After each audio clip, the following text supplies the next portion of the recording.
Ya, insyaallah kita murojaah dulu ya dari surah At-Tin sampai surah Al-Alaq. Bismillahirrahmanirrahim.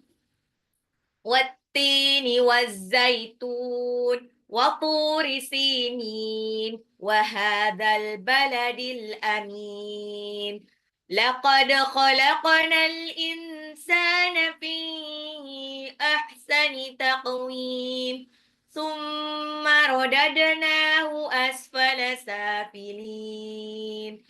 إلا الذين آمنوا وعملوا الصالحات فلهم أجر غير ممنون فما يكذبك بعد بالدين أليس الله بأحكم الحاكمين بسم الله الرحمن الرحيم اقرأ باسم ربك الذي خلق خلق الإنسان من علق اقرأ وربك الأكرم الذي علم بالقلم علم الإنسان ما لم يعلم كلا إن الإنسان ليطغى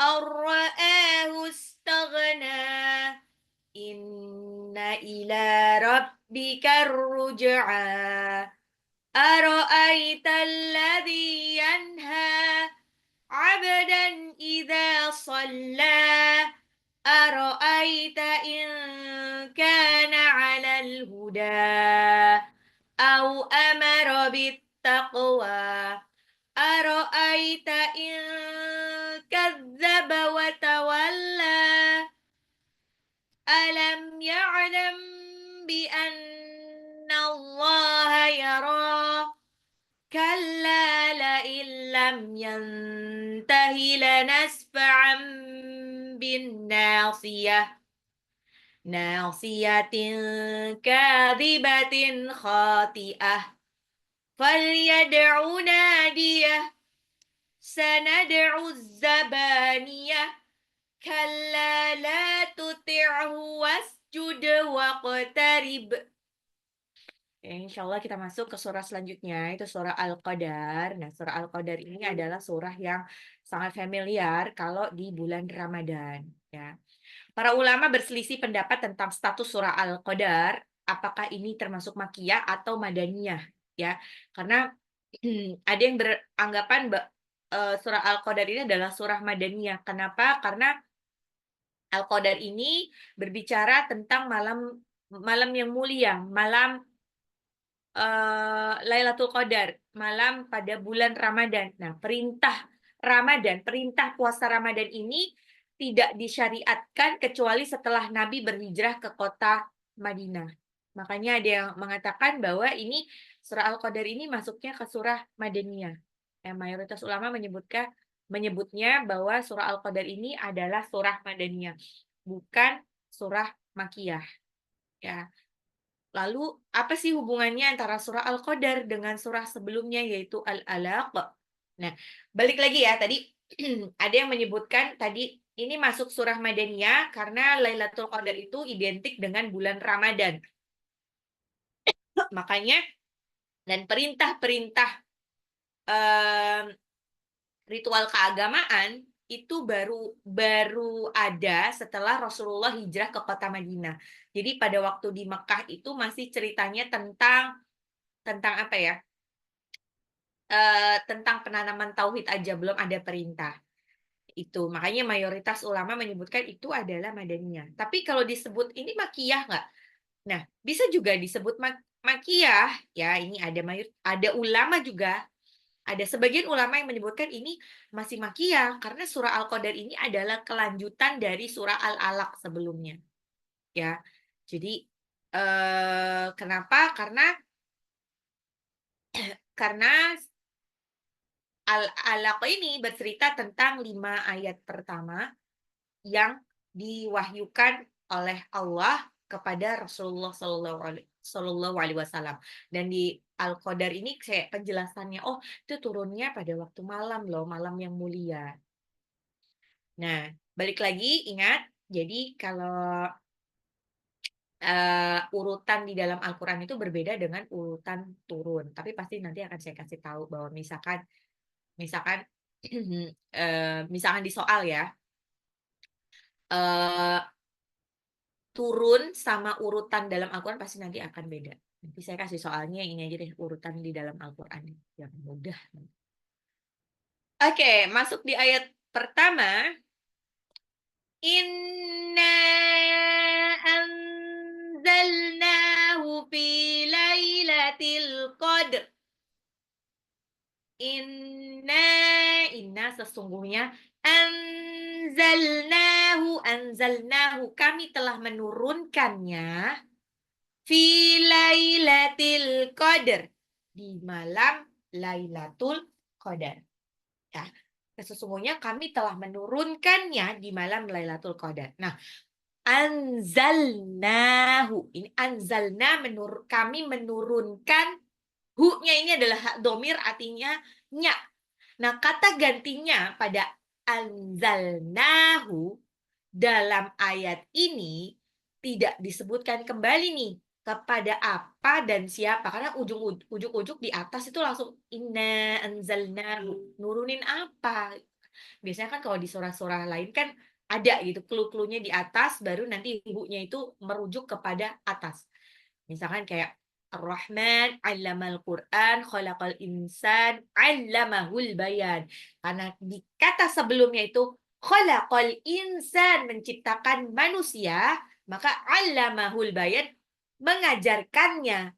Al-bayan, pandai bicara, hu-nya ini apa? Yang harus ceritain di ayat sebelumnya, si al-insan. Nah, kalau ini kan baru di ayat pertama tahu-tahu ada inna anzalnahu. Sesungguhnya kami telah menurunkannya. Ya, menurunkan apa ini? Nah, namun para ulama, kata para ulama Qur'an ya, ulama Quran itu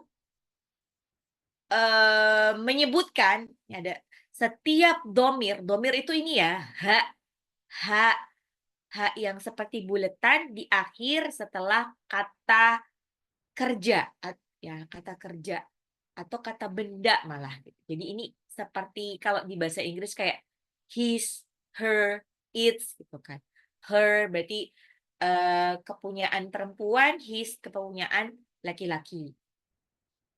Lagi, kata para ulama, setiap domir kata gantinya yang disebutkan dalam Al-Quran, ya, hukum asalnya kembali kepada Al-Quran. Jadi meskipun sebelumnya tidak ada kata-kata Al-Quran, karena dia ada di awal ayat, dianggapnya hak domir ini menyebutkan Al-Quran. Ya. Nah, ada dua pendapat tentang maksud dari ayat ini. Inna anzalnahu fi lailatul qadr. Sesungguhnya kami telah menurunkannya di malam Qadar. Pendapat yang pertama maksudnya adalah Al-Quran diturunkan secara keseluruhan dari Lauhul Mahfuz. Jadi tahu ya, Lauhul Mahfuz itu adalah buku catatan takdir. Catatan takdir ini sudah ditulis 50.000 tahun sebelum langit dan bumi diciptakan. Langit dan bumi diciptakan berarti bahkan Nabi Adam pun belum ada. Nah, menurut kitab, ya ada satu kitab yang menyebutkan bahwa pada waktu itu yang pertama kali diciptakan oleh Allah itu adalah kolam. Kolam adalah makhluk pertama yang diciptakan oleh Allah. Siapakah kolam itu? Kolam ini adalah, ya wallahu alam bisawab ya, bentuknya seperti apa, tapi yang jelas kolam ini adalah semacam pena. Ketika pena si kolam ini diciptakan pun dia pun agak heran kenapa aku diciptakan, ya. Jadi menurut riwayat yang disampaikan oleh sahabat Ubadah bin Al-Samit radhiyallahu anhu, Rasulullah bersabda, sesungguhnya makhluk yang pertama diciptakan oleh Allah Subhanahu wa taala adalah al-qalam. Kemudian dituliskan kepadanya, kemudian dikatakan kepadanya, Allah berkata kepadanya, tulislah. Lalu al-qalam berkata, lalu al-qalam bertanya, apa yang harus aku tulis wahai Rabbku? Allah Subhanahu wa taala berfirman, tulislah berbagai ketetapanku yang aku gariskan bagi seluruh makhlukku hingga datang hari kiamat. Jadi al-qalam ini suruh nulis semua ketetapannya dari dia diciptakan sampai nanti akhir hayat, sampai hari kiamat. Adapun di antara ketetapannya itu ada bencana yang akan terjadi di bumi dan manusia, setiap orang, takdir setiap orang. Semuanya itu udah dicatat 50.000 tahun sebelum Allah menciptakan langit dan bumi. Ini adalah riwayat hadis sahih yang disampaikan oleh sahabat Abdullah bin Amr bin As radhiyallahu anhu. Jadi Rasulullah SAW sendiri yang berkata. Rasulullah itu berkata semuanya atas redaksional dari Allah. Ya. Nah, kenapa Al-Quran juga sudah ditulis di Lauhul Mahfuz? Karena Al-Quran ini sebetulnya adalah keturunnya itu kan perlahan-lahannya. Sedikit demi sedikit sesuai dengan permasalahan yang dihadapi sama Rasulullah. Jadi kayak Al-Quran ini semacam jawaban dari permasalahan yang dihadapi oleh Rasulullah dan umatnya. Ada juga berupa memang redaksional, kata-kata diktean Allah kepada Rasulullah untuk menjawab pertanyaan-pertanyaan tertentu dari target dakwahnya. Kayak misalkan target dakwahnya bertanya, wa yaquluna mata hadzal wa'du in kuntum shadiqin. Dan mereka berkata dan mereka bertanya, kapankah hari kiamat itu datang? Kapankah hari yang dijanjikan itu datang? Nah, Allah bilang, Allah tuh ngasih redaksionalnya gimana? Qul innamal ilmu indallahi wa innama ana nadhirum mubin. Qul, katakanlah, bilang deh. Innamal ilmu indallah, sesungguhnya ilmu tentang hari kiamat itu kapan datangnya itu adalah Allah. Qul innamal ilmu indallah wa innama ana nadhirum mubin, dan sesungguhnya aku ini cuman nadhirum mubin, cuman penyampai, cuman pemberi peringatan yang nyata gitu doang. Jadi Al-Qur'an itu tidak hanya berupa apa ya namanya? Jawaban dari permasalahan yang dihadapi oleh umat, tapi juga berisi tentang redaksional apa yang harus disampaikan kalau ditanya orang tentang ini, tentang itu, tentang jadi semuanya sudah redaksional. Nggak mungkin Rasulullah itu berkata sesuai sekehendaknya dia, itu nggak mungkin. Oke, jadi balik lagi tadi Al-Quran ini diturunkan secara keseluruhan dari Lauhul Mahfuz ke Baitul Izzah selama 23 tahun. Jadi hampir 13 tahun di Makkah, 10 tahunnya itu di Madinah. Ya. Nah, pendapat kedua tentang ayat ini maksudnya adalah Al-Qur'an pertama kali diturunkan kepada Nabi Muhammad SAW tatkala di Gua Hiro. Jadi konon 5 ayat pertama dari surah Al-Alaq ini di malam Lailatul Qadar. Oh, apa itu malam Lailatul Qadar? Malam apakah emang harus selalu di bulan Ramadan? Nah, ini disampaikan Lailatul Qadar di sini pokoknya malam yang lebih baik dari 1000 bulan. Ya. Dan dia malam yang spesial, walaupun waktu itu belum ada perintah untuk puasa, tapi ketika Allah menurunkan Al-Quran pertama kali, dia adalah malam yang spesial. Ya, jadi ada nazzala aulul Qur'ani fi lailatul qadar. Awal Al-Quran turun di malam Lailatul Qadar.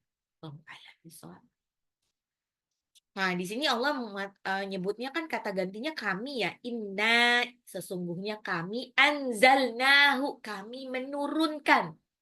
Loh, berarti Allahnya ada banyak dong. Ya. Balik lagi di sini, kata ganti kami di sini, oh kenapa pakai kami ya? Berarti Allah itu lebih dari satu dong. Berarti ini kayak mendukung pendapat dari kaum Nasrani yang berdalil bah bahwa Allah itu ada 3, Trinitas. Ya, ada Tuhan Bapa, Tuhan Ibu, dan Tuhan Anak. Benarkah seperti itu? Tidak. Maksudnya di sini adalah, saya pernah sampaikan kayaknya sebelumnya. Kalau kenapa di Al-Quran tuh nyebutnya kami, bukannya aku. Karena ketika Allah menurunkan hujan misalkan. Nah, wanzalna minal mu'sirati ma'an sajjaja, dan kami turunkan dari langit hujan gitu. Itu Allah nggak serta-merta melakukannya semua sendiri. Itu untuk menggambarkan kemahakuasaannya Allah. Allah tidak melakukan semuanya sendiri. Jangankan Allah, kita aja sebagai orang biasa.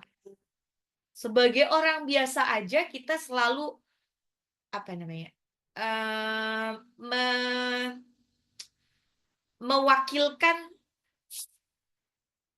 mewakilkan suatu tugas ya kepada orang lain. Misalkan, apakah kita tidak bisa masak? Bisa, sebetulnya masak tuh bisa. Gitu. Tapi kenapa kita malah beli makanan di tempat lain? Kenapa kita mesti beli di restoran? Kenapa kita mesti outsource makanan sehari-hari ke dapur titik? Kenapa? Ya karena nggak sempat, karena ada hal lain yang bisa dilakukan oleh kita. Ya, jadi itu namanya itu menunjuk, dan kebetulan kita punya uang untuk membeli. Nah, kenapa kita menyewa orang untuk membantu membersihkan rumah? Apakah kita tidak bisa nyapu? Benar kita tidak bisa nyapu?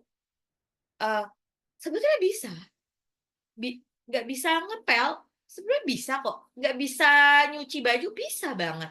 Tapi karena kita sibuk, ada banyak hal yang bisa dilakukan, dan pada saat yang bersamaan kita punya uang, makanya kita membayar orang lain untuk melakukan hal itu.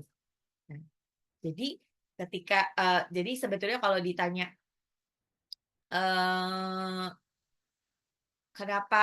kenapa di dalam Al-Quran sebutannya itu loh kami, karena ketika Allah melakukan sesuatu itu tidak serta-merta Allah melakukannya sendiri. Allah hanya merintahin doang. Tapi yang melakukan siapa?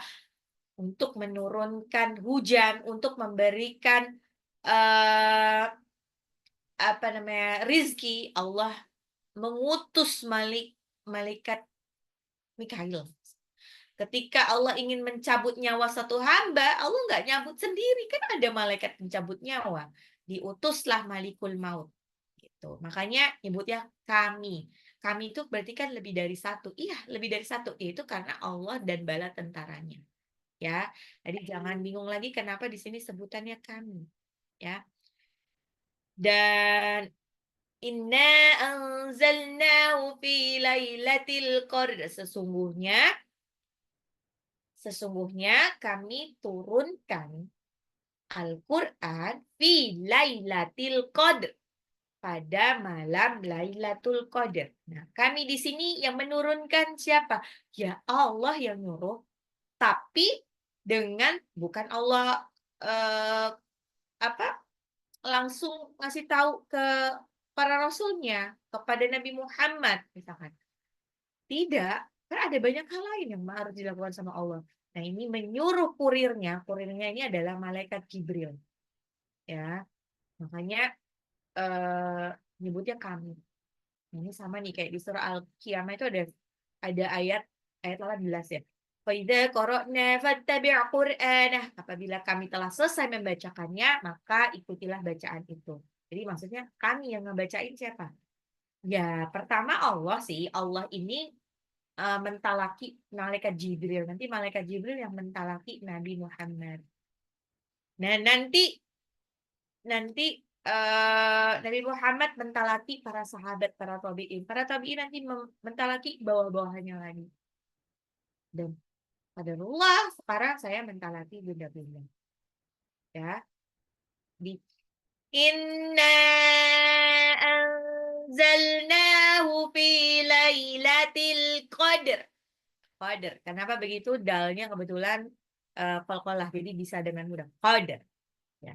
Sesungguhnya kami telah menurunkan Al-Quran, Al-Quran fi lailatul qadr, pada malam lailatul qadr. Ingat ya, yang pertama pakai lailati, pakai kasroh. Yang berikutnya baru pakai dhamma. Oke, ayat 2 sama ayat 3 nih samaannya. Wa ma adraka ma lailatul qadr.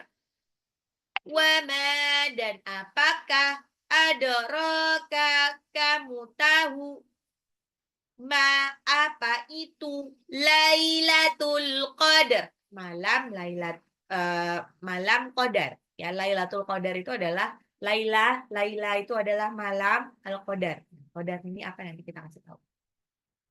Wa ma adraka ma Lailatul Qadar. Dan tahukah, wama, dan apakah, adraka, kamu tahu, ma, apa itu, Lailatul Qadar, malam Qadar.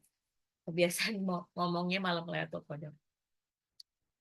Nah, di ayat 3, karena ini barengan ya, jadi saya jelasinnya barengan. Lailatul Qadri khairum min alfi syahr. Lailatul Qadri, malam Qadar. Khairu itu adalah khairun itu lebih baik, min, dari, alfi itu adalah 1000, syahrin bulan. Lailatul Qadri khairum min alfi syahr. Malam Lailatul Qadar itu lebih baik dari 1000 bulan. Para ahli tafsir membicarakan mengenai hikmah dari 1000 bulan. Nah, mereka berkata bahwa ini adalah rahmat Allah kepada kaum muslimin, umatnya Nabi Muhammad Sallallahu Alaihi Wasallam. Ya, jadi Lailatul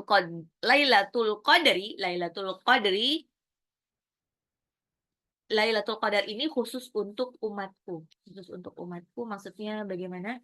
Maksudnya adalah dibalik lagi saya ini. Segala sesuatu yang ada hubungannya dengan Al-Qur'an, segala sesuatu yang ada hubungannya dengan Al-Qur'an, itu Allah akan muliakan. Ya. Kenapa malaikat Jibril disebut-sebut terus di dalam Al-Qur'an dan disebut dia sebagai Ruhul Kudus. Ruhul Kudus itu kayak jabatan yang paling wow di antara para malaikat, karena malaikat Jibril yang bertugas untuk menyampaikan Al-Qur'an. Kenapa Rasulullah ini spesial ya. Padahal juga waktu dakwahnya Rasulullah ini cuma 23 tahun loh. Beda sama nabi-nabi lain yang bahkan ada yang sampai seratusan tahun tapi nggak dapat banyak pengikut gitu. Karena Rasulullah ini menyampaikan Al-Qur'an, makanya dimuliakan sama Allah. Lalu kenapa kertas putih, kalau sudah ada tulisan Al-Qur'an, kita jadi lebih hati-hati. Kertas putih, setelah ada tulisan Al-Qur'an dan jadi Al-Qur'an, itu kita benar-benar hati-hati. La yamassuhu illal mutahharun. Ya, benar-benar tidak boleh ada yang menyentuh Al-Qur'an itu kecuali orang yang disucikan. Dan ada lagi disebutkan Al-Quran itu fi kitabim maknun, berada tersimpan rapi seperti maknun. Maknun itu apa? Dianggapnya seperti ini ya. Ya, mutiara yang tersimpan rapi itu. Nah, disebutkan juga bahwa marfu'atim mutahharah, yang ditinggikan lagi disucikan. Nah, padahal tadinya kan cuma sama-sama kertas putih ya, cuman karena sudah dituliskan lafal Quran, makanya dia jadi spesial. Ya. Nah, di sini disebut Lailatul Qadri mukhtasatum bihadhil ummati zadahallahu syarafan falam takun liman qablaha. Lailatul Qadar ini khusus untuk umatku. Semoga Allah menambah kemuliaannya dan tidak didapatkan oleh umat-umat sebelumnya. Ini apa namanya, tafsir dari An-Nawawi ya. Jadi kenapa kok disebutnya lebih lebih lebih baik dari 1000 bulan? Satu tahun itu kan, satu tahun itu ada 12 bulannya. Berarti 10 tahun itu ada 120 bulan. 100. Kalau 100 tahun ya adalah 1200. 1200. Nah, kenapa patokannya 1000 bulan? Karena itu udah dianggap udah wow banget ya. Karena umatnya Rasulullah ini ada di dalam hadis sahih, hadis riwayat Ibnu Majah, itu pernah dengar nggak? Itu disebutkan a'maru ummati ma bainas sittina ila sab'ina wa aqalluhum min yajuzu dzalik.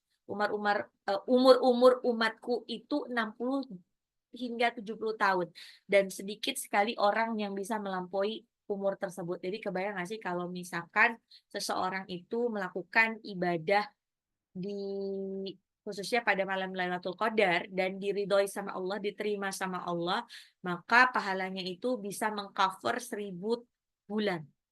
1000 bulan. Itu bahkan ngelewatin jumlah usianya. Masya Allah. Jadi inilah kenapa malam Lailatul Qadar ini benar-benar spesial. Benar-benar spesial. Jadi kalau orang beribadah pada malam tersebut, maka nilainya sama dengan 1000 bulan. Dan tentu saja kita nggak bisa ujuk-ujuk, oh sengaja ibadah di malam ganjil gitu. Tapi sebelumnya itu tidak memulai start dari awal atau dari sebelum Ramadan itu nggak akan bisa. Karena susah sekali kita memupuk kebiasaan untuk bangun malam kalau tidak dipupuk dari sebelumnya.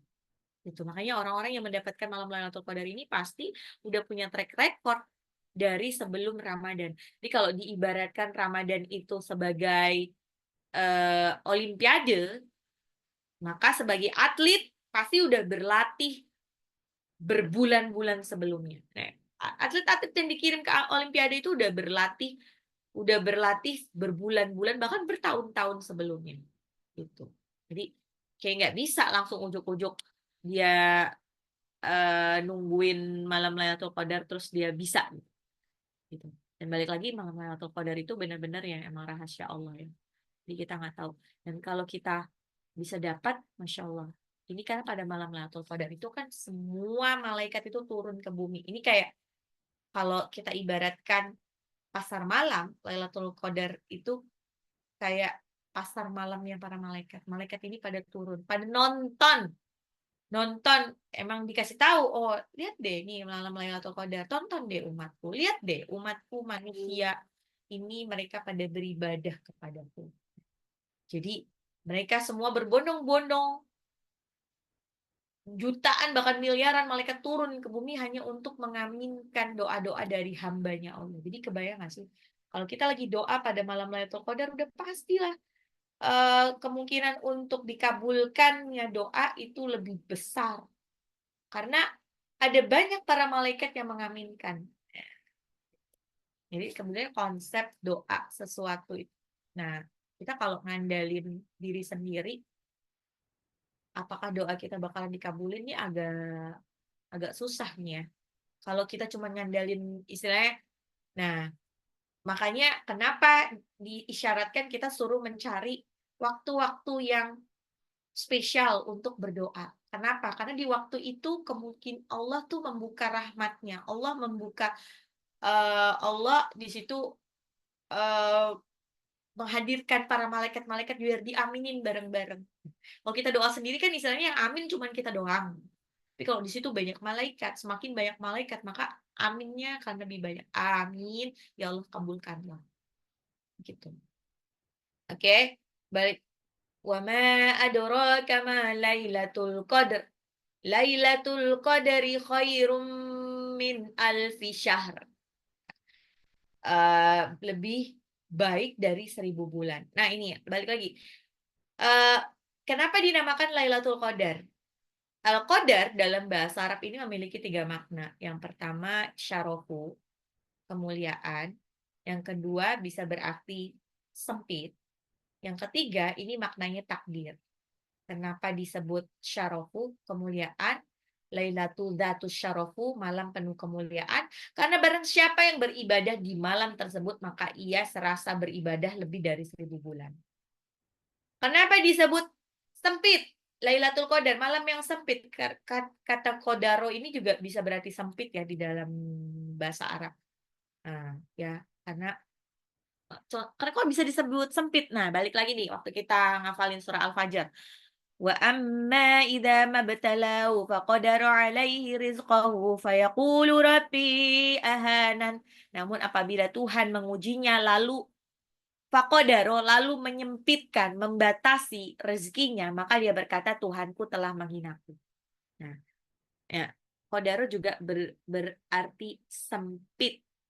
Ya, di surah-surah lain itu juga disebutkan juga tuh. Surah At-Tolak ya. لينفق ذو سعة من سعته ومن قدر عليه رزقه فلينفق مما آتاه الله لا يكلف الله نفسا إلا ما آتاها سيجعل الله بعد عسر يسرا. Di sini ada hendaklah orang yang mampu memberi nafkah menurut kemampuannya, dan orang yang disempitkan rezekinya hendaklah memberi nafkah dari harta yang diberikan Allah kepadanya. Nah, qadaro, qudiro itu bisa berarti sempit. Kenapa sempit? Malam Lailatul Qadar sempit. Karena waktunya itu terbatas. Waktunya itu sempit. Cuman malam itu doang. Ya. Pada malam yang sempit itu, ya, yang cuman sampai sebelum fajar, dan kemudian pada saat yang bersamaan semua malaikat itu turun sehingga seakan-akan dunia ini sempit, sesak karena dipenuhi oleh para malaikat yang pengen nontonin orang-orang yang lagi berdoa. Gitu. Ya. Oke, tadi yang pertama malam kemuliaan syarafu karena lebih mulia, lebih baik daripada 1000 bulan. Yang kedua, Lailatul Qadar adalah malam yang sempit karena waktunya juga sempit. Terus bumi ini dipenuhi dengan malaikat-malaikat yang berbondong-bondong melihat kepada Allah. Yang ketiga, makna Al-Qadar di sini adalah takdir. Lailatul Qadar di sini bisa berarti malam takdir, malam ketika Allah menetapkan takdir. Malam ketika Allah menetapkan takdir. Kenapa bisa dikatakan seperti itu? Ada nih di surah Ad-Dukhan. Inna anzalnahu fi lailatin mubarakatin inna kunna munzirin. Fiha yufraqu kullu amrin hakim. Amram min indina inna kunna mursalin. Sesungguhnya kami menurunkannya pada malam yang diberkahi. Sesungguhnya kami yang memberi peringatan. Pada malam itu dijelaskan segala urusan yang penuh hikmah. Urusan dari sisi kami, sungguh kamilah yang mengutus Rasulullah SAW. Jadi terkait takdir ini, Allah telah menurunkan takdirnya berdasarkan beberapa tingkatannya. Yang pertama, semua takdir yang ada pada hidup kita ini dan takdir orang-orang itu sudah dicatat di Lauhul Mahfuz. Pencatatan Lauhul Mahfuz itu 50.000 tahun sebelum langit dan bumi ini diciptakan. Ya, jadi semua hal yang akan terjadi sampai hari kiamat telah dicatat di Lauhul Mahfuz dan tidak akan ada perubahan. Akan tetapi Allah kabarkan berita tentang takdir tersebut secara bertahap. Ya, jadi kalau dibayangin, jadi semua catatannya itu udah masuk ke file besar di Lauhul Mahfuz. Itu ada misalkan kantor catatan khusus Lauhul Mahfuz. Ya, semua catatannya di situ. Masih random, masih ya istilahnya masih secara umum, secara universal. Kedua, ini tadi tingkatan takdir. Tingkatan yang pertama itu takdir Allah dicatat di Lauhul Mahfuz secara universal, umum, semuanya ada. Masih Ya karena ada tuh susah kan dipisah-pisahinnya. Yang kedua takdir umri, takdir umur. Takdir yang dicatat oleh malaikat ketika Allah meniupkan ruh kepada janin dalam perut seorang ibu. Ya. Jadi di situ setelah kan udah ditulis di Lauhul Mahfuz, nanti ada qadarullah, ada persatuan antara sel telur dan sel sperma disatukan, menjadi alaq segumpal darah.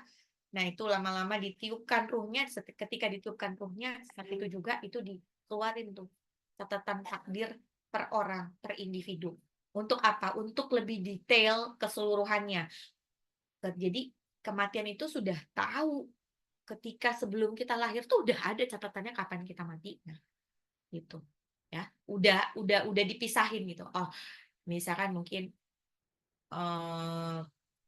si A lahir pada bulan Agustus tahun 2024 di Ciputat, maka dipisahin tahun 2024 itu ada mungkin gedung khusus untuk 2024 kalau dibayangin.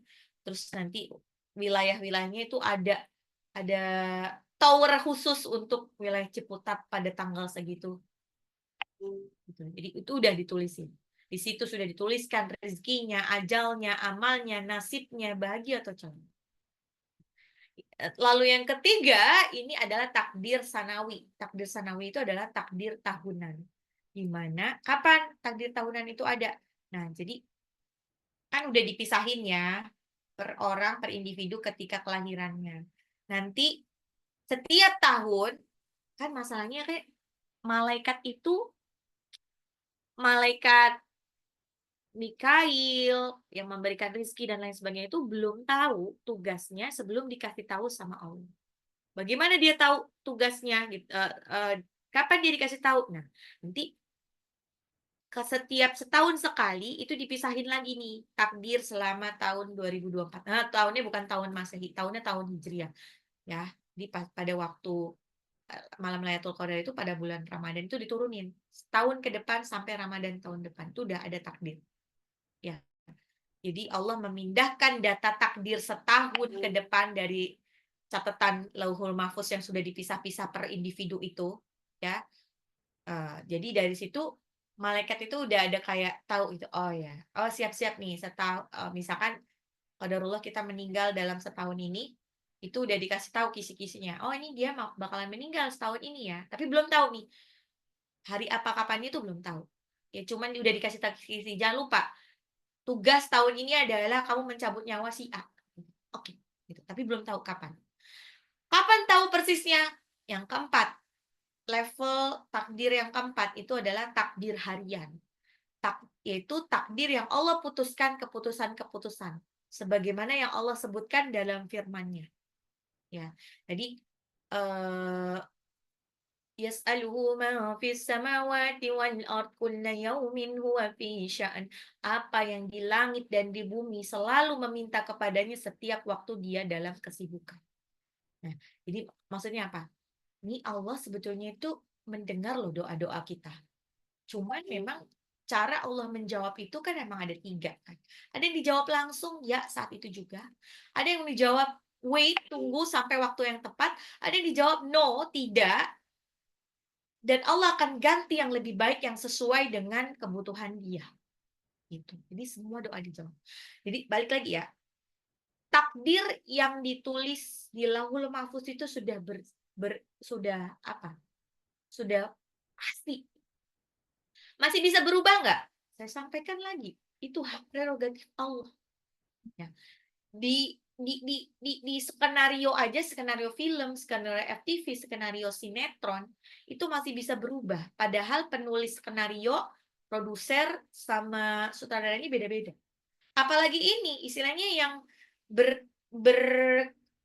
bertugas memerintahkan segalanya ini Allah. Jadi bisa aja Allah merubah.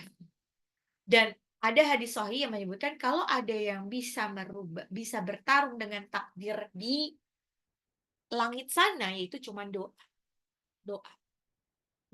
Doanya doa kayak gimana? Doa ya justru doa dari orang-orang yang diridhoi Allah. Secara logikanya ya, kita tuh kalau Kalau anak kita minta apa? Kalau anak kita minta sesuatu, kita lihat-lihat dulu kan. Kalau anaknya banyak ya. Eh, anak satu saya juga gitu sih. Jadi nggak selalu permintaan anak saya itu dikabulkan. Jadi kita lihat dulu. Kalau anak itu dia baik, dia mengikuti apa kayak mengikuti nasihat kita, dia menjalankan tugas-tugasnya dengan baik, nilai-nilainya baik, dia minta kita langsung kasih. Dia nggak minta pun kita kasih karena saking sayangnya gitu. Tapi kalau anak itu nyebelin, udah nilainya jelek dan apa, itu kan kita tuh jadi males ya ngasih gitu. Gitu, kira-kira seperti itu logikanya Allah. Jadi kalau ada seorang hamba yang dia itu, Masya Allah, dia itu baik sama orang, sama makhluk lain baik, ibadahnya baik, dia banyak mengerjakan sunnah, sholat malamnya nggak putus, dia puasa, tentu dia punya hak yang lebih eh, banyak untuk dikabulkan doanya sama Allah. Itu. Makanya boleh ya kita minta wasilah orang untuk mendoakan kita. Tapi minta wasilah kepada orang yang masih hidup. Kepada orang yang jauh lebih solih dari kita itu kita bisa minta wasilah. Karena kan udah pasti insya Allah dia akan lebih mudah doanya dikabulkan daripada kita yang mungkin ibadahnya pas-pasan. Ya. Jadi kalau kita ada doa hajat yang besar gitu, nggak apa-apa. Minta doa sama orang solih. Minta doa sama orang tua. Jadi kalau ada doa yang langsung menembus ke langit, itu adalah doa orang tua, doa dari orang soleh. Tapi balik lagi, apakah orang tuanya itu eligible untuk dikabulkan doa nih? Allah alam bisawab. Jadi kayak misalkan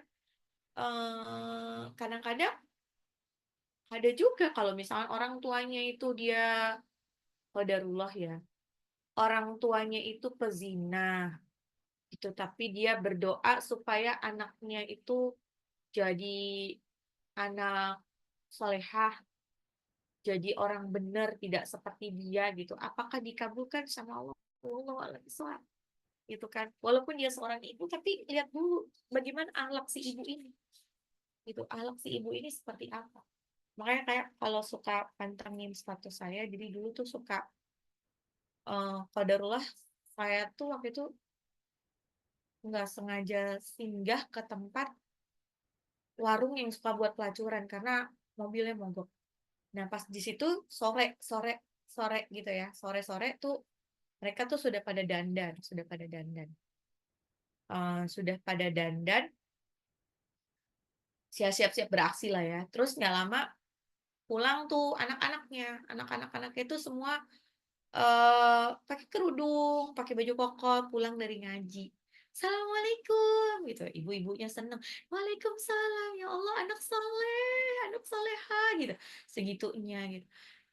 Eh, mereka tadi gimana? Oh tadi aku aku nggak udah bisa ini, udah hafal surat ini gitu. Bayangin. Dan si ibu-ibu itu dengan pakaian yang sudah siap tempur gitu kan, mungkin udah siap untuk beroperasi, emang lagi dandan gitu. Itu dengan bisa dilihat lah wajah seorang ibu yang melihat anaknya itu anak baik. Ada harapan besar dari seorang ibu itu berharap anaknya jauh lebih baik dari dia. Ya, matanya berbinar-binar. Mereka membayangkan bahwa suatu hari nanti anak aku bakalan jadi anak soleh nih, anak solehah yang bisa membanggakan orang tua gitu. Nah, tapi kan masalahnya untuk menjadi soleh-soleha itu ada banyak step yang harus dilalui.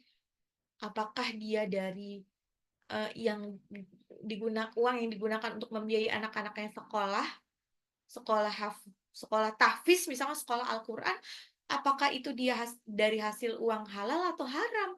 Kalau uang haram, maka akan mengalir ke darahnya uang haram juga. Haram, darahnya itu mengalir sesuatu yang haram, pasti akan susah untuk menerima kebenaran. Makanya wallahu a'lam bishawab, maka doanya akan dikabulkan atau tidak gitu. Terus bisa saja takdir kita itu eh saya suka bilang ya, kadang-kadang saya suka merasa bahwa keberuntungan-keberuntungan yang saya dapatkan, kesehatan yang saya alami itu boleh jadi bukan dari hasil dari doa saya.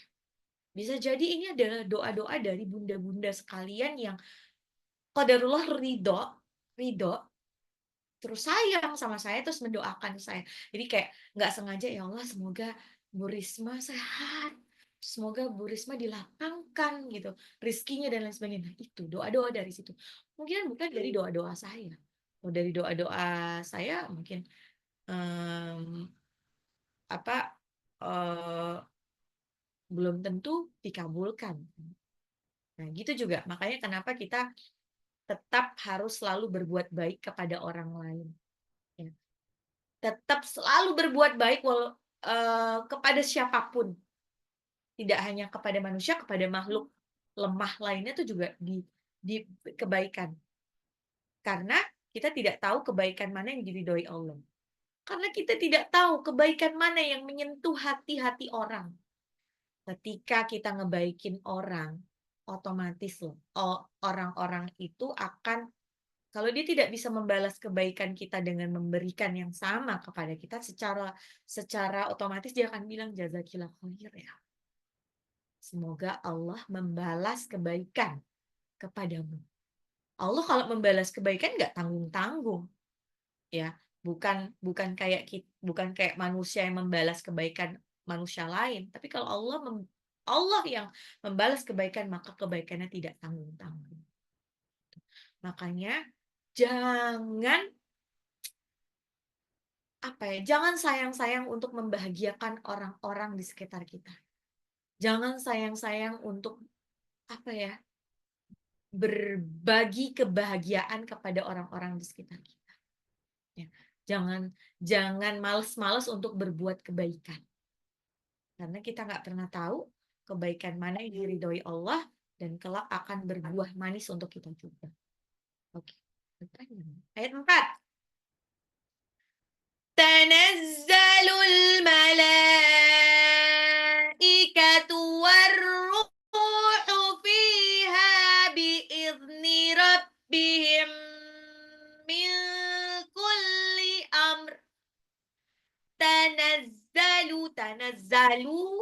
tanazzalu tuh kami turunkan, al malaikatu malaikat, waruhu itu adalah ini spesial julukan untuk Ruhul Kudus. Ruhul Kudus itu adalah Jibril, malaikat Jibril. Malaikatu waruhu dan malaikat Jibril izin itu. Izin itu dari bahasa Arab ya, dari izni. Biizni rabbihim, dengan izin Tuhan mereka. Min kulli amr. Kulli itu setiap, ya. Amrin ini urusan. Ya, yang mengatur setiap urusan, yang mengatur semua urusan. Jadi pada malam itu turun semua para malaikat yang mengatur semua urusan, yang mengatur, menurunkan rizki, yang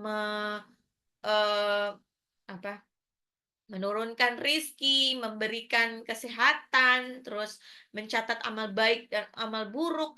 Pasti ya, itu semua malaikat semuanya nonton bareng. Nobar hamba-hamba Allah yang sedang beribadah. Tanazzalu berasal dari kata, ya tanazzalu kan sama dengan anzala ya, turun artinya.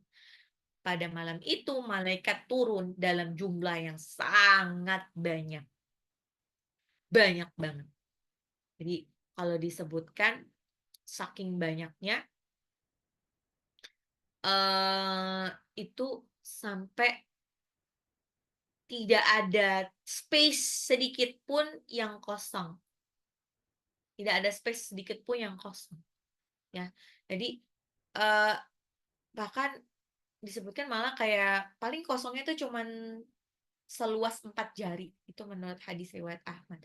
Aku melihat apa yang kalian tidak lihat dan aku mendengar apa yang kalian tidak dengar. Langit berbunyi bagaikan unta yang menanggung beban berat, karena ingat tempat tinggalnya malaikat itu kan di langit. Jadi bayangin kalau mereka berbondong-bondong turun ke bumi, ya. Mereka berbondong-bondong turun ke bumi terus dengan segitu banyak, jadi bunyinya gemuruh.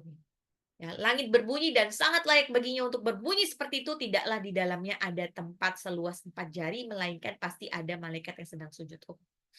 Nggak ada jeda sedikit pun. Semua malaikat-malaikat di situ. Kayak ketika kita doa, doa apa aja, Masya Allah. Itu Bapak dikabulin. Apalagi doanya tanah suci, Masya Allah. Semoga kita diberikan apa ya,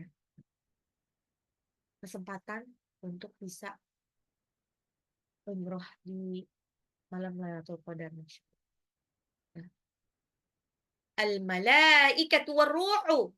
Terus kalimat para malaikat dan Jibril, Allah menyebutkan malaikat Jibril ini secara khusus. Padahal Jibril itu sendiri malaikat. Kenapa beda? Ya karena dia spesial, karena dia menyampaikan Al-Quran. Disebutkan malaikat Jibril ini emang pemimpin dari para malaikat ya. Tempat apa dia itu digambarkan besar sekali, punya 600 sayap. Kalau sayapnya itu dibentangkan, maka seluruh cakrawala ini tertutup sama sayapnya. Ya, terus pokoknya kan memang Allah ini akan memberi penyebutan yang berbeda kalau untuk yang spesial. Ya, innal ladzina amanu wa 'amilus solihati ulaika hum khairul bariyah. Sesungguhnya orang-orang yang beriman dan mengerjakan amal saleh, mereka adalah sebaik-baik makhluk. Sebaik-baik makhluk ini al-bayin. Oh ya, al-bayinan itu juga belum. Eh, Tanazzalul malaikatu warruhu fiha biizni rabbihim min kulli amr. Pada malam itu turun malaikat warruhu, para malaikat dan ruh, fiha biizni rabbihim, dengan izin Tuhannya, min kulli amr, untuk mengatur semua urusan. Lalu kapan sih malam Lailatul Qadar itu? Oh, kapan sih Lailatul Qadar itu? Yang pada bulan Ramadan, Rasulullah SAW pernah diberitahu Allah kapan itu malam Lailatul Qadar. Dalam sebuah hadis yang sahih, Rasulullah SAW keluar pada malam Lailatul Qadar. Ada dua orang sahabat berdebat. Ada dua orang sahabat itu berdebat. Terjemahannya kira-kira, aku keluar untuk mengabarkan kepada kalian tentang malam Lailatul Qadar. Tetapi ada dua orang berdebat hingga tidak bisa lagi diketahui kapannya. Lalu Rasulullah menjawab, mungkin ini lebih baik bagi kalian, carilah di 9 malam. 9 malam terakhir, yaitu maksudnya dari malam 21, ya, dari 21, terus 21, 23, 25, 27, 29. Nah, itu dari itu kan cuma ada 5. Jadi malam yang pertama itu malam 21, keduanya itu 23, ketiganya itu 25, keempatnya itu adalah 27, kelima yang itu adalah 29. Di antara malam-malam itu carilah. Malam Lailatul Qadar adalah malam ganjil di 10 malam terakhir bulan Ramadan. Nah, jadi itu disebutkannya seperti itu. Cari yang kita disuruh cari. Carilah Lailatul Qadar di malam ganjil dari 10 malam terakhir di bulan Ramadan. Itu hadis riwayat Bukhari. Terus emang kalau dari Ubay bin Ka'ab radhiyallahu an, ia berkata bahwa mengenai malam Lailatul Qadar, demi Allah, aku sungguh mengetahui malam tersebut. Malam tersebut adalah malam yang Allah memerintahkan untuk menghidupkannya dengan sholat malam, yaitu malam ke-27 dari bulan Ramadan. Nah, ini didetailkan lagi. Kemungkinan besar di antara malam-malam itu adalah malam 27. Disebutkan. Terus ada tanda spesifik nggak sih? Itu tanda spesifiknya ada di hadis riwayat Muslim. Itu disebutkan Rasulullah berkata, ini jadi ada yang ditanyakan, tandanya seperti apa sih? Jadi menurut Rasulullah pernah mengabarkan kepada kami. Nah, ini menurut hadis riwayat Muslim, bahwa malam Lailatul Qadar itu matahari terbit pada pagi harinya tanpa sinar yang terik. Jadi sinarnya itu agak redup-redup, mendung-mendung tapi enggak hujan. Gitu. Sejuk. Malam itu sejuk sekali. Ya. Jadi kalau pokoknya intinya itu berasanya sejuk. Lebih apa ya? Lebih lembab lah. Lebih dingin, lebih adem dan lain sebagainya. Oke. Ayat terakhir, ayat 5. Salamun hiya hatta matla'il fajr. Salamun, salam, sejahteralah. Hiya itu untuk pengganti malam itu. Hiya itu kan itu ya. Hiya. Hatta sampai matla'il fajr. Matla' itu terbit al-fajr, terbit fajar. Salamun hiya hatta matla'il fajr. Sejahteralah malam itu sampai terbit fajar. Jadi sebagian sahabat berkata bahwasanya pada malam itu malaikat turun dengan jumlah yang sangat banyak. Ya, mereka memberi salam kepada kaum muslimin yang sedang beribadah. Jadi semuanya tuh nyalamin kita. Ya, cuman kita nggak tahu aja.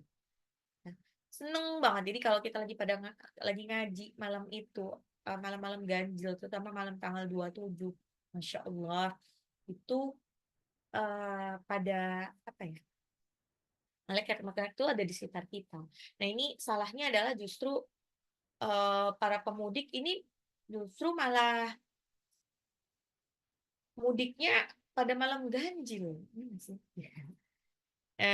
Jadinya melewatkan malam ganjil. Nah, ini balik lagi ya. Gimana sih mudik? Boleh nggak sih mudik? Insya Allah boleh. Karena itu adalah bersilaturahmi, silaturahmi kepada keluarga. Dan emang ada hadisnya kalau kita bersilaturahmi itu ada keberkahan-keberkahan.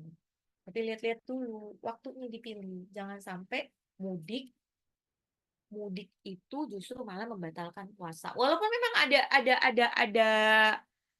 ada rukhsah kalau bepergian itu, kalau emang ada rukhsah kalau bepergian kita bisa apa membatalkan puasa terus mengkodoknya di lain waktu, tapi ini dong, ini kan puasa Ramadan itu wajib gitu kan. Kalau mudik nggak wajib sebetulnya. Jadi usahakan bagaimanapun caranya diatur waktunya bagaimana tidak membatalkan puasa ketika mudik. Nah, jadi tetap pahala pahala silaturahminya dapat, tapi kita tidak jadi dosa karena memudah-mudahkan membatalkan puasa. Gitu. Ngerinya kita belum sampai bayar puasa udah meninggal. Jadi panjang ya, padahal cuma dikit. Oke, saya coba share. Oke.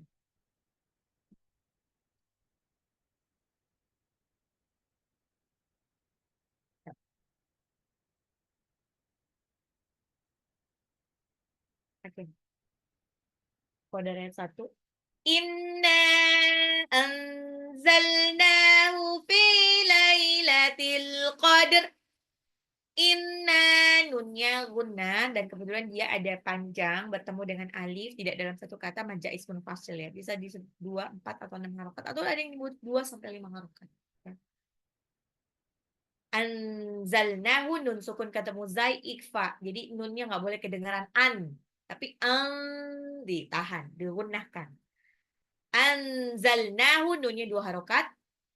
Matabi'i, fi fa-nya matabi'i. Lailatul Qadar. Lailatul Qadar, al-Qadar, alif lam qamariyah.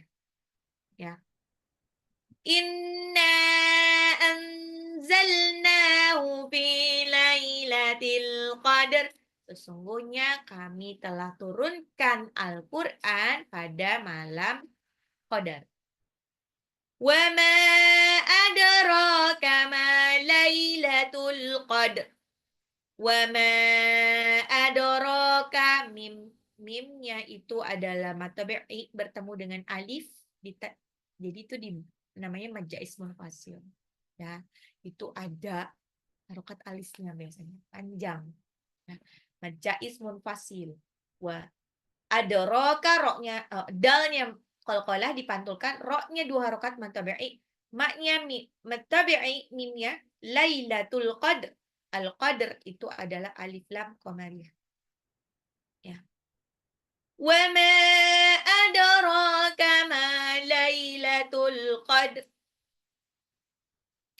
Dan apakah kamu tahu apa itu Lailatul Qadri? Malam Qadar. Lailatul Qadri khairum min alfi syahr. Lailatul Qadri alif lam qamariyah, dalnya itu qalqalah, khairum min.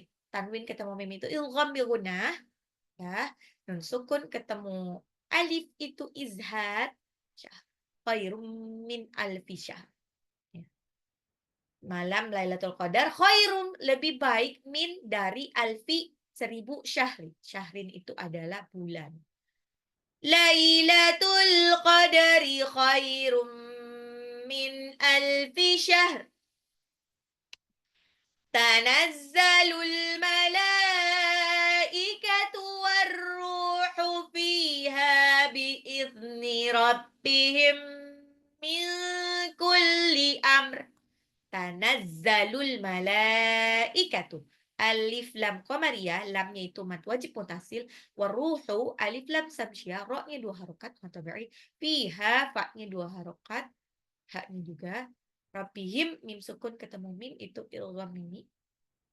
Lain min kulli amr nun sukun ketemu kaf itu ikhfa. Ya. Tanazzalul malaikatu warruhu fiha biizni rabbihim min kulli amr.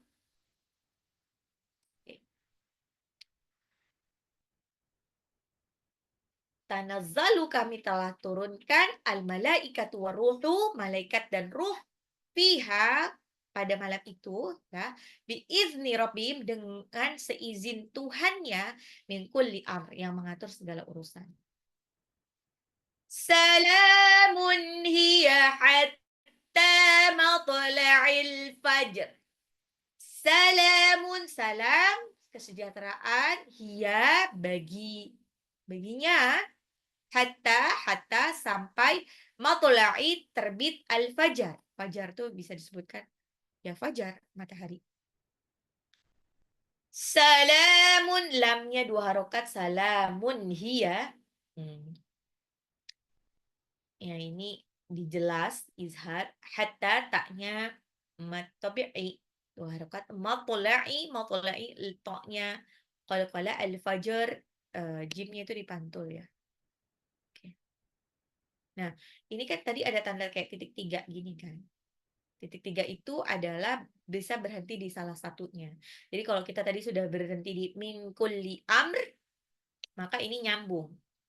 Salamun hiya hatta matla'il fajr. Oke. Inna anzalnahu fi lailatul qadr. Sesungguhnya kami turunkan Al-Quran pada malam Qadar. Wa ma adraka ma Lailatul Qadr. Dan apakah kamu tahu apa itu Lailatul Qadr? Malam Qadar. Lailatul Qadri khairum min alfi syahr. Malam Lailatul Qadar khairun lebih baik min alfi syahr dari 1000 bulan. Tanazzalul malaikatu warruhu fiha biizni rabbihim min kulli amr.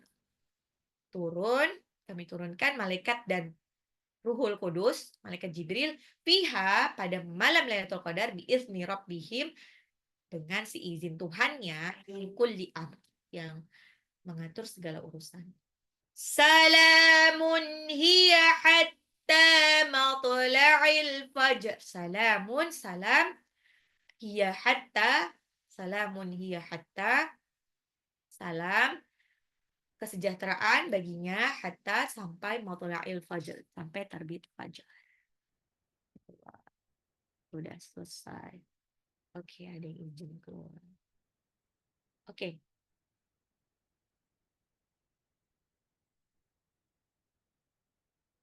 Oke.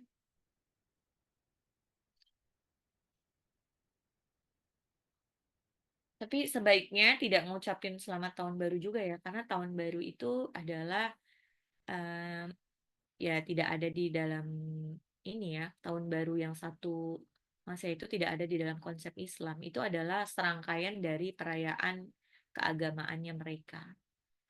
Lalu terkait dari hari raya umat Kristen pada nggak usah nyebutin selamat tahun baru. Kalau ngasih sebetulnya sih kalau saya tuh lebih ideal gini,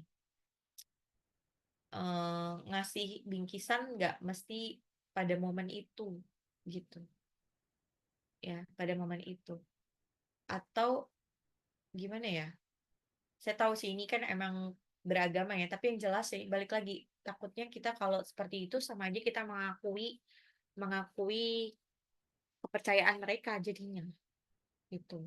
Kalau ngasih bingkisan ya nggak usah di awal tahun gitu, atau eh kasih bingkisan-bingkisan aja tapi jangan momentum pas waktu awal tahun gitu ya.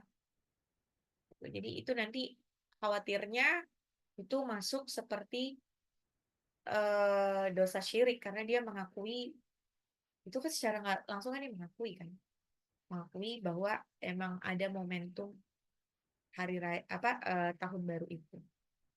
Asalnya tidak diberikan pada pada saat itu. Em, Kalau mau kasih pada momentum lain deh. Jadi untuk menggambarkan bahwa balik lagi ya, dalam Islam itu kita itu boleh bertoleransi, tapi toleransinya bukan yang ada hubungannya dengan keagamaan. Ya, kita menolong orang fakir miskin, walaupun itu beragama lain nggak apa-apa. Ya, kita mau memberi ber apa saling memberi hadiah pada momen yang bukan asal bukan momen hari raya itu nggak apa-apa. Gitu. Tapi kalau udah ini kan masalahnya Natal dan Tahun Baru itu adalah bagian dari ritual sebetulnya. Gitu. Intinya sih kalau dalam kita tuh ya, kita itu hidup bukan untuk mendapatkan legitimasi dari orang lain. Kita tuh hidup emang lillahi ta'ala. Gitu nanti, aduh nanti kalau misalnya saudaraku begini gimana, gimana, gimana. Nah, mana yang lebih penting? Saudara Anda atau bagaimana Allah kepada kita? Gitu. Jadi jangankan untuk hal sedemikian itu ya, gitu kan. Allah itu maha baik. Kalau Allah itu maha baik ya, Allah itu maha baik sekali. Jadi kalau kalau kita berprasangka baik sama Allah, kalau kita menjalankan perintah Allah, bahkan kalau kita meninggalkan sesuatu karena Allah Ta'ala, maka Allah akan ganti. Maka Allah akan ganti dengan yang jauh lebih baik.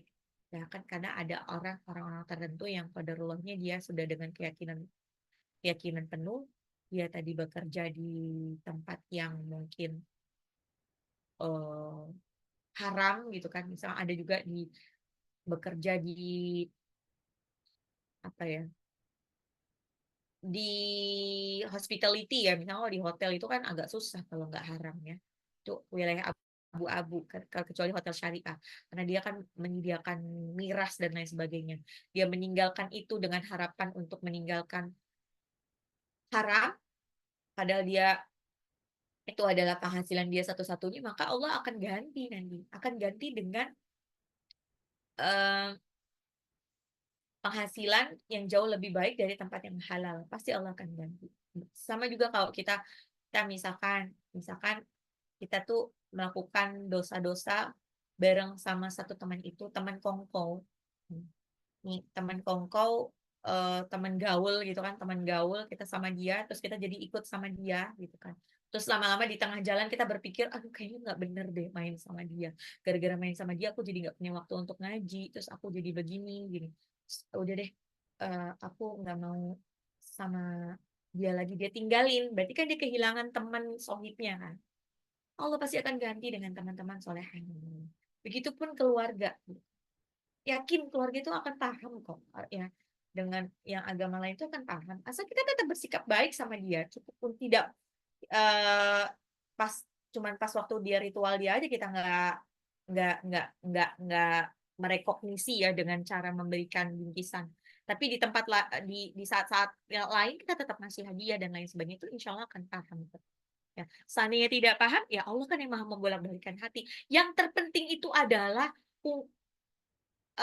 bagaimana Allah kepada kita, bukan orang lain kepada kita. Gitu ya. Nih, kadang-kadang saya tuh suka ada gimana ya? Oh ya ini sekalian saya mention ya. Bunda-bunda olahraga itu baik, baik sekali. Itu berarti cara kita bersyukur kepada Allah bahwa kita menjaga menjaga nikmat Allah dengan baik dengan cara berolahraga, menjaga badan. Tapi balik lagi, perintah dari Allah kepada muslimah adalah menutup aurat dengan sempurna. Menutup aurat dengan sempurna. Jadi pastikan ketika kita berolahraga yang insya Allah bisa berpahala karena kita sama aja menjaga tubuh kita supaya tetap bugar, ya. Jangan kotori itu dengan malah kita berpakaian yang seksi. Berpakaian yang seksi, jadi membuka aurat kan demi untuk berolahraga. Oh, cuma olahraga dong. Olahraga masa pakainya ini apa kayak orang pengajian gitu. Nanti bilangnya gitu. Perintah utama kita adalah kenapa kita diciptakan sama Allah adalah wa ma khalaqatul jinna wal insa illa liya'budun, dan tidaklah aku ciptakan jin dan manusia kecuali beribadah kepada Allah. Itu nomor satunya adalah itu. Nomor satunya adalah itu. Perintah-perintah yang lain itu adalah insya Allah berpahala kalau sesuai dengan syariat. Nah, makanya walaupun kita berolahraga pastikan tetap dilihat itu sesuai syari, tidak malah menjadi lebih seksi daripada biasanya gitu kan. Ingat, kalau kita jangan sampai kerudungan tapi menggoda gitu kan. Yang kerudungan dengan sedikit exposure itu malah jadi lebih menggoda dibandingkan yang sekalian kebuka gitu kan. Jadi walaupun olahraga jangan pakai legging doang dong gitu kan. Jangan pakai legging doang terus atasnya ngetat pula terus pakai kerudung pula. Atau malah karena dia nggak simple terus akhirnya dia eh, nggak pakai kerudung sama sekali. Jangan gitu kan. Jadi nih makanya musuh terbesar dari perempuan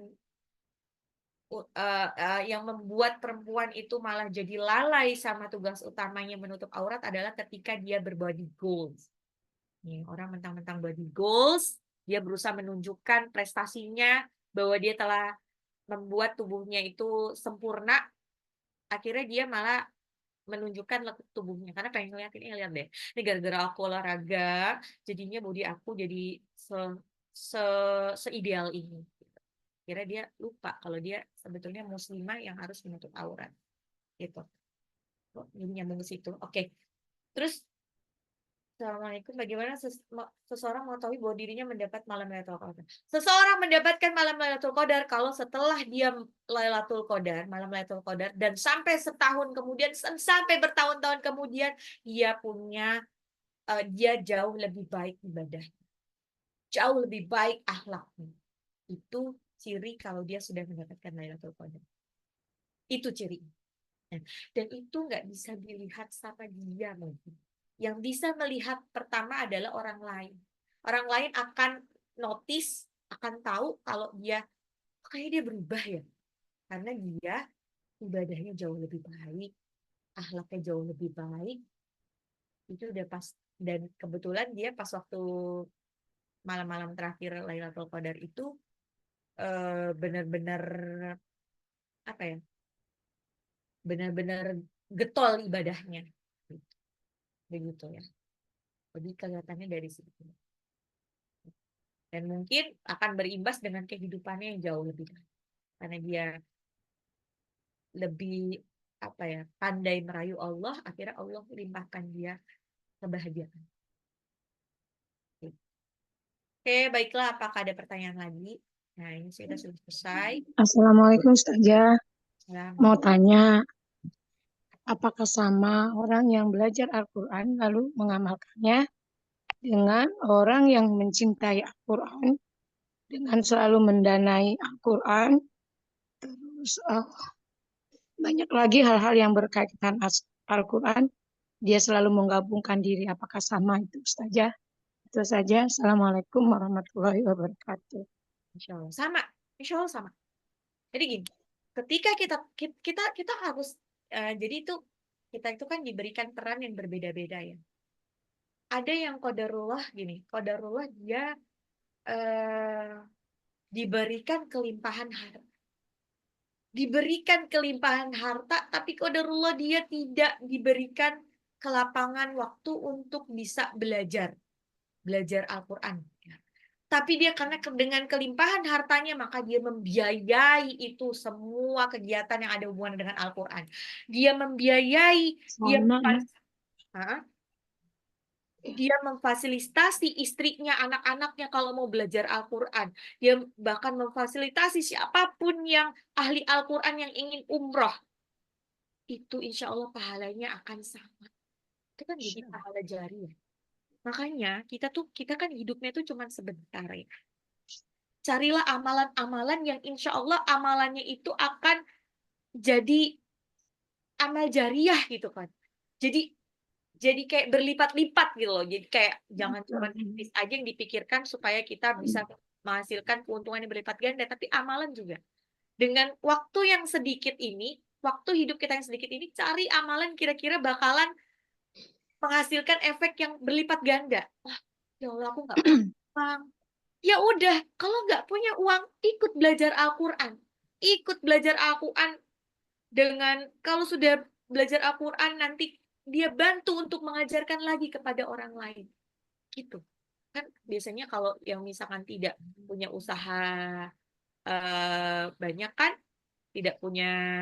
mungkin tidak punya pekerjaan yang sibuk-sibuk banget, kan dia punya waktu yang lebih luang untuk belajar. Gitu kan.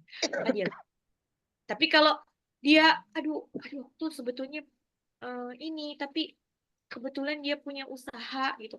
Saya punya usaha, nggak sempat untuk belajar, tapi saya punya uang nih untuk membiayai, mana pesantren, mana yang mau dibiayain, mana yang mau dikasih Al-Quran.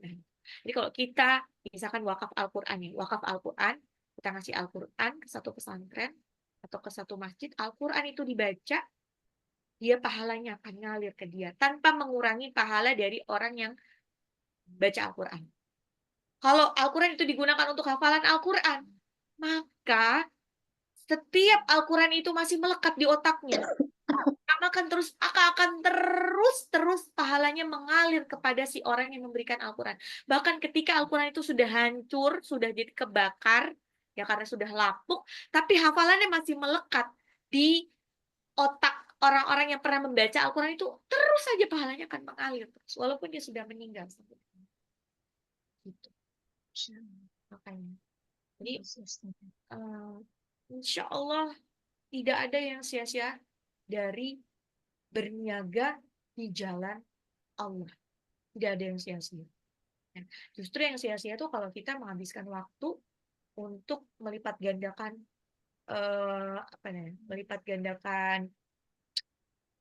harta kita demi mendapatkan keuntungan duniawi depan. Ingat. Jadi kalau rezeki itu adalah sesuatu yang kita nikmati. Kalau belum dinikmati, uang deposito di bank itu belum jadi rezeki kita. Karena belum tentu kita yang nikmati. Makanya orang yang lebih bagus lagi ini adalah ketika dia hidup itu banyak yang diinfakkan, sedekahkan, dizakatkan. Kenapa? Berarti nanti insya Allah itu jadi deposito akhirat yang akan dibalas nanti di akhir. Ya. Nah, dengan adanya konsep warisan, ya saya sudah pernah sampaikan di kelas offline. Jadi kalau warisan itu ada banyak hal ya yang perlu dibahas dalam warisan. Jadi kalau misalkan contoh satu suami istri punya anak dua laki-laki dan perempuan, ada harta warisan, suaminya meninggal. Apakah hartanya itu cuma dibagi 3 doang antara ibu dan anak-anak? Tidak.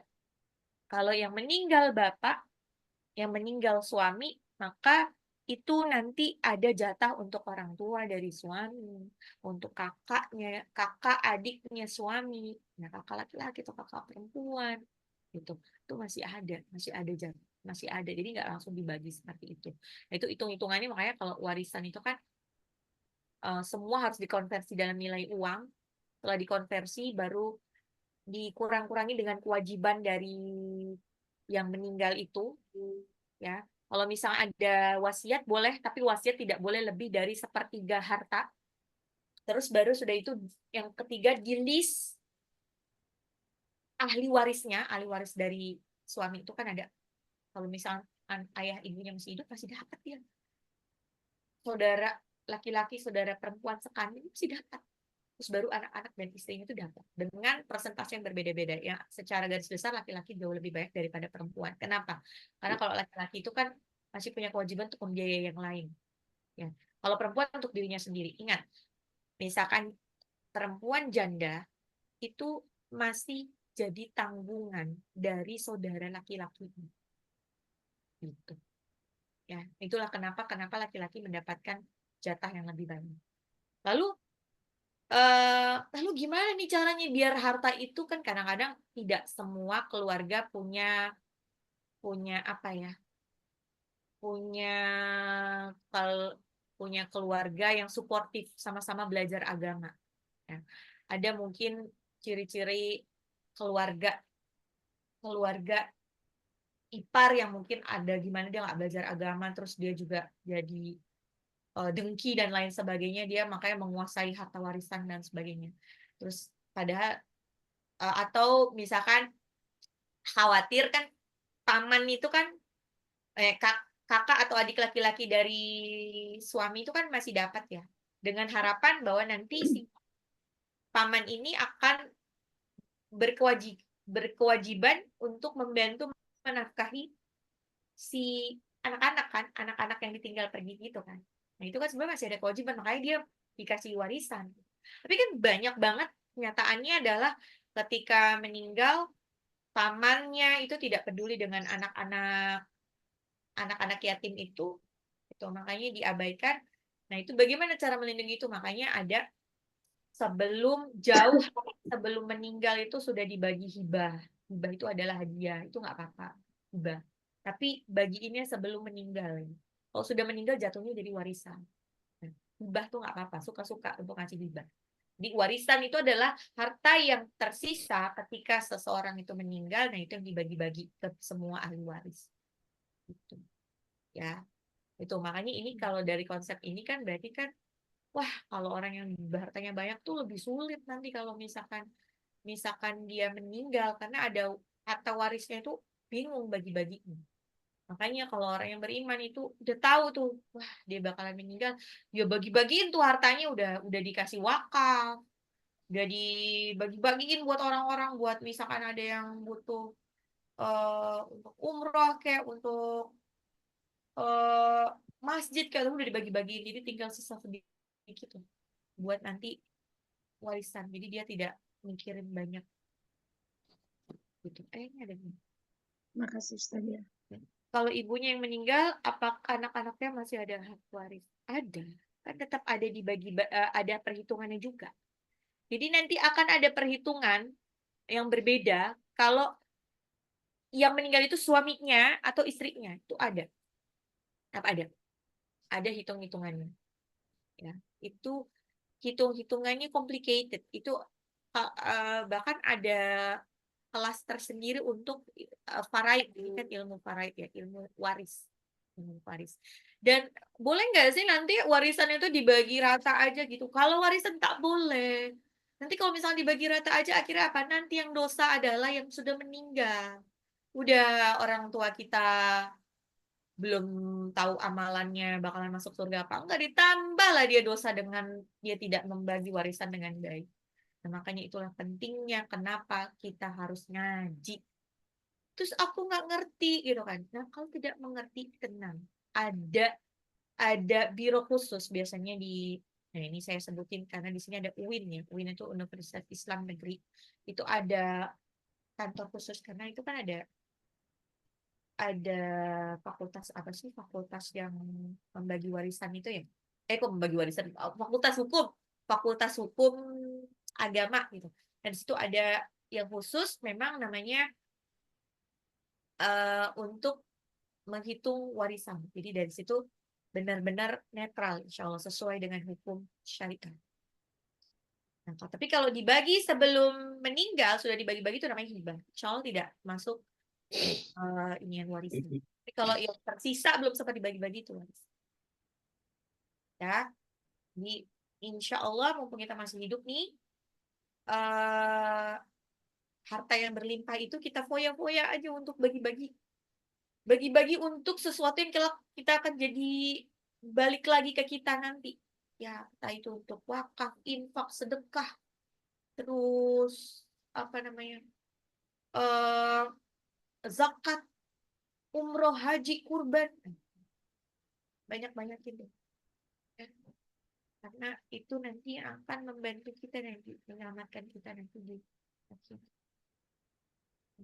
Berbahagialah untuk mereka-mereka yang sudah terbiasa untuk berbagi. Berbagi itu nggak perlu harus kaya dulu. Tak punya uang pun masih bisa berbagi kok. Gitu, masih bisa berbagi. Berbagi dengan apa? Kita bisa berbagi dengan tenaga. Ada acara apa, acara yang berhubungan dengan keagamaan, kita nggak bisa nyumbang, kita bantu dengan tenaga. Insya Allah dimudahkan. Insya Allah pekan depan ini nanti mungkin di ini nih. Pekan depan Sabtu, insya Allah kayaknya tidak ada ziyadah ya. 2 pekan jadi tidak ada ziyadah. Tapi besok pekan depan tuh saya akan kasih quizy. Kenapa pekan depan tidak ziyadah? Ini baru rencana. Insya Allah ibu-ibu Sukabakti, Majelis Sukabakti ini mau rihlah sederhana. Nanti kayaknya akan diumumkan deh di grup. Saya juga belum umumkan di grup admin, jadi biar admin nanti bantu untuk gimana ini. Jadi rihlah ini sebetulnya kita bagi-bagi ya Bun ya, karena jumlahnya akan banyak ya. Ini akan lebih banyak ke geng Sukabakti yang emang benar-benar rumahnya sekitar Sukabakti dan sekitarnya. Itu kita akan jalan bareng. Jadi jalan bukan sekadar jalan, tapi kita juga nanti ada muatan, jadi kayak offline class lah. Jadi ada murojaah dan nanti next kita coba lagi rihlahnya ke Sukabakti cabang Sukabumi. Pokoknya di info aja gitu ya. Oke, baiklah. Kalau tidak ada pertanyaan lagi, ya marilah kita cukupkan dengan membaca hamdalah, alhamdulillahirabbil alamin. Dan doa penutup majelis, subhanakallahumma wa bihamdika asyhadu an la ilaha illa anta. Yang benar datangnya dari Allah, yang salah datangnya dari saya sendiri. Mohon maaf lahir dan batin. Wabillahi taufiq wal hidayah. Wassalamualaikum warahmatullahi wabarakatuh. Waalaikumsalam warahmatullahi wabarakatuh. Jazakallahu khairan. Jazakumullah khairan.